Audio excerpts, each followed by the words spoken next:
On December 23, 1987, the rock world nearly lost one of its most notorious figures. Mötley Crüe's bassist and chief songwriter, Nikki Sixx, was at the peak of his career and the depths of his heroin addiction. Living the excesses of fame, fortune, and debauchery, Sixx found himself on the brink of death after an overdose that led to him being declared clinically dead for 2 full minutes. This moment, both terrifying and iconic, became one of the most infamous stories in rock history and inspired one of the band's biggest hits. Sixx had been partying hard in Hollywood, indulging in heroin with Slash's then-girlfriend Sally McLaughlin. At the time, Mötley Crüe was one of the biggest bands on the planet, embodying the excesses of the 1980s glam metal era. Drugs, alcohol, and reckless behavior were all part of the lifestyle. But on this particular night, the excess caught up with him. Sixx injected himself with what would become a near-fatal dose, and as his breathing slowed and his body shut down, he slipped into the void. Panic ensued as the people around him realized something was terribly wrong. Paramedics arrived and, after failing to find a pulse, declared him clinically dead. However, one paramedic, a fan of the band, refused to give up.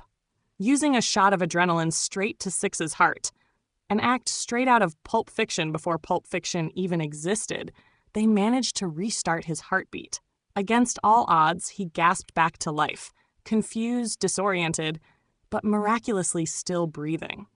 What makes the story even wilder is that Sixx, despite coming back from the dead, reportedly left the hospital and went right back to using heroin the same night.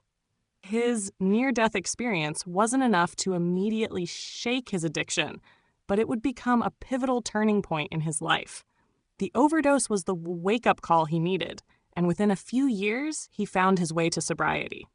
The event would later inspire Mötley Crüe's song Kickstart My Heart, an electrifying anthem that immortalized Sixx's resurrection. The lyrics, filled with references to his overdose and revival, became one of the band's biggest hits and a staple of their live shows. The incident also became one of the key moments in The Dirt, both the best-selling autobiography and the 2019 Netflix film adaptation, further cementing its place in rock history. Sixx's survival marked not only a personal victory, but also a symbolic one for an entire generation of rock stars living on the edge. His story became a cautionary tale about the dangers of excess, but also a testament to resilience, second chances, and the sheer unpredictability of rock and roll. Looking back, Sixx credits that night as one of the defining moments that led him to change his life. After multiple stints in rehab and years of struggling with addiction, he eventually got clean and went on to become a successful author, radio host, and advocate for recovery. His story continues to inspire both fans and fellow musicians, as proving that even in the darkest moments, redemption is possible. The night Nikki Sixx died and came back to life isn't just rock history, it's rock mythology. It's a story of excess, tragedy, and survival. A moment when the music world nearly lost one of its most influential figures. But against all odds, Sixx survived, and Mötley Crüe continued to reign as one of the most legendary bands in rock history.